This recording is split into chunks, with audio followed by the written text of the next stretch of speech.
Tun ha lai mun he ki khung ding da nei ki khung ding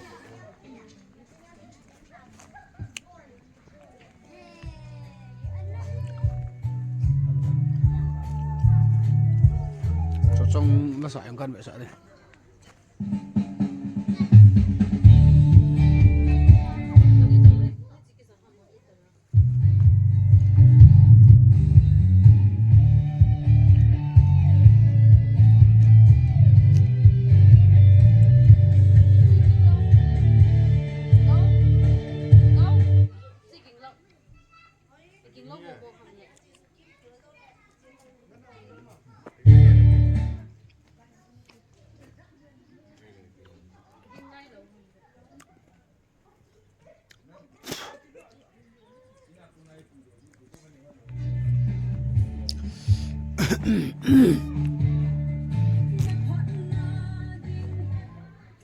cái lò mày tính độ tí này cao độ nộm nào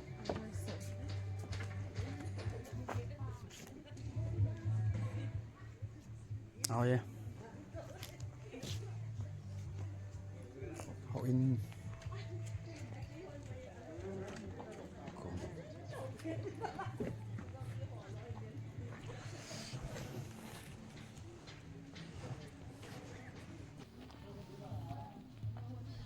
vợ xe lên hỏi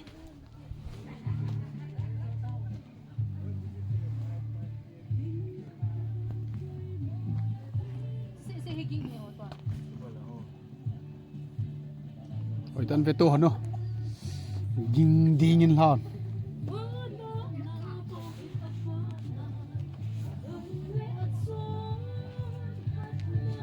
đùm lên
pian nom nam Siamo.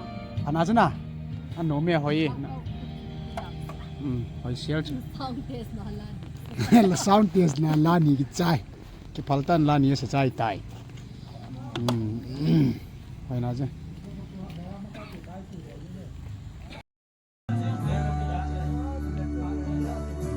kan la de olim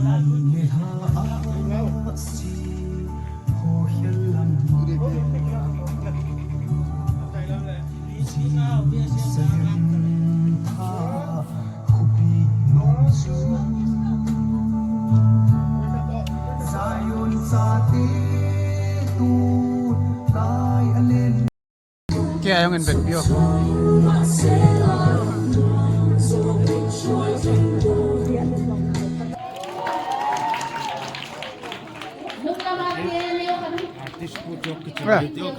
nghe Nào cũng họ sẽ mà làm điểm điểm hin học rất là là. nung lang ami din sa amalang ami umyo chula hình khu xin đàm thì là chỗ hình sáng cái tên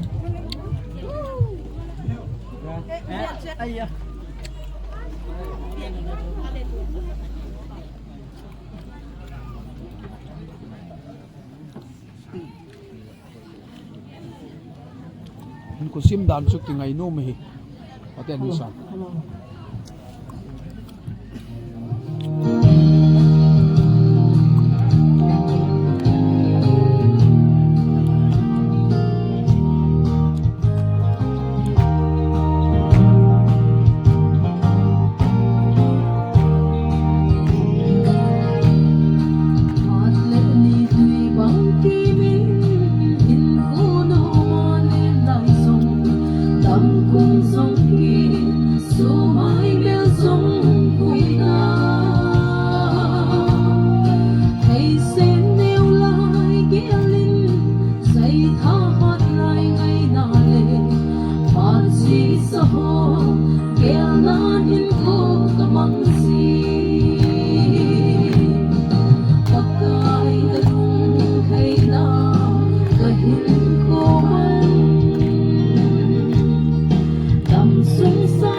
bang nay nỗi opa apa mai nghe at si sa hin ko su kahina bang nay mango nalen ka madingin pagkain na to talong mo na penahin pagkain na nung ay lang kahin ko man damsong sauso at si amolep tay kadam sumat sumsa kanay sunggi hindi ko sindanay giro kadam sumat sumsa kanay sunggi hindi ko sindanay giro. Amen.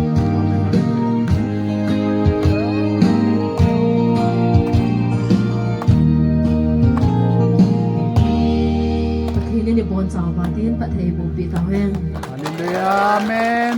Kipao may nga ting nay chong artist min thang ta hin ama chong nga nang ba please say it away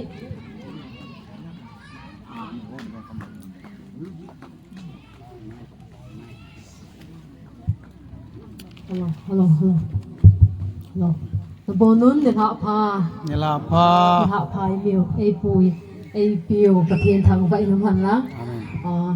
ki pau min program te ho akiko na patin lam kai te ho gun chu tai ni pangu bin tu ni ha amun le apha ta a kai zong pathian wa choi thei tinga ko umzin pathian thang wa na ka pi e pathian wa choi na dingin agam le achon phat na hol masawin tilan kam sa de he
lâu pin à chẳng ta hen cái cái em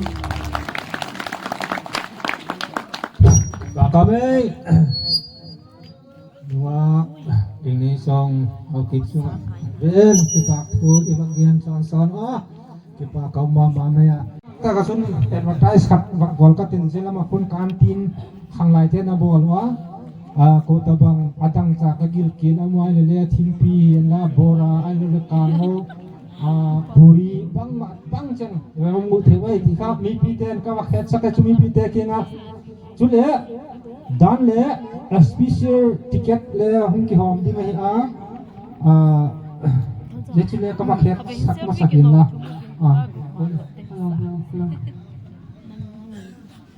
cái selfie stick hiên juga khát chung stop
kipa kami nunga bebek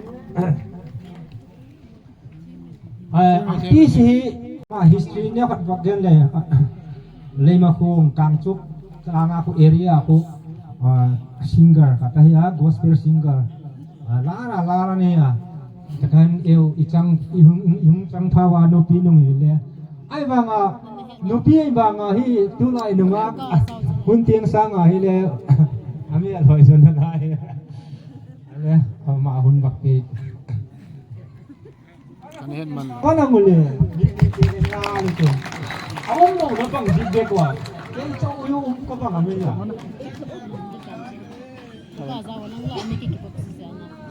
lalpa cho hoina dingin kipa pumin lalpa na siam jing hidi utirang sang Situ na hin. Kanihin kanu.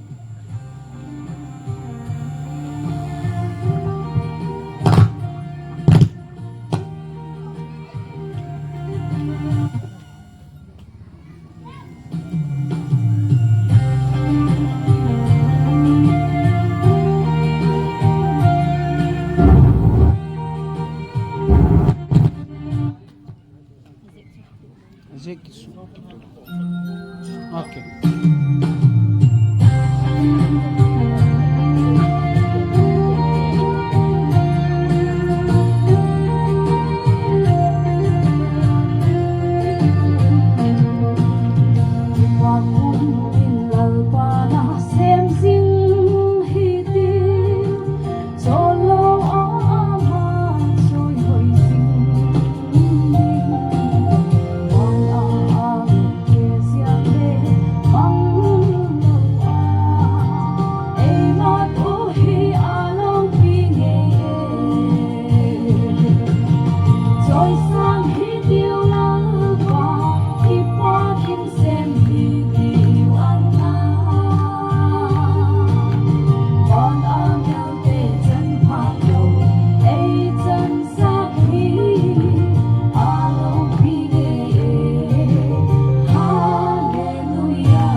Pak kami akan bantu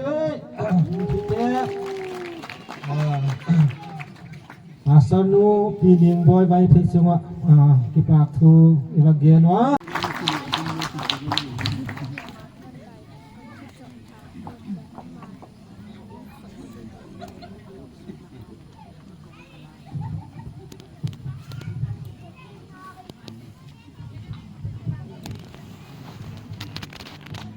Aba natin in pin yung boy hat lay pastor no.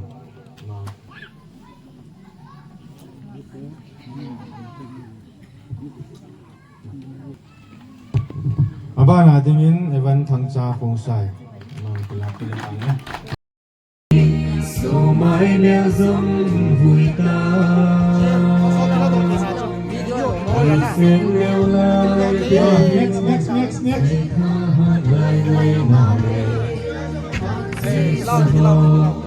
Next.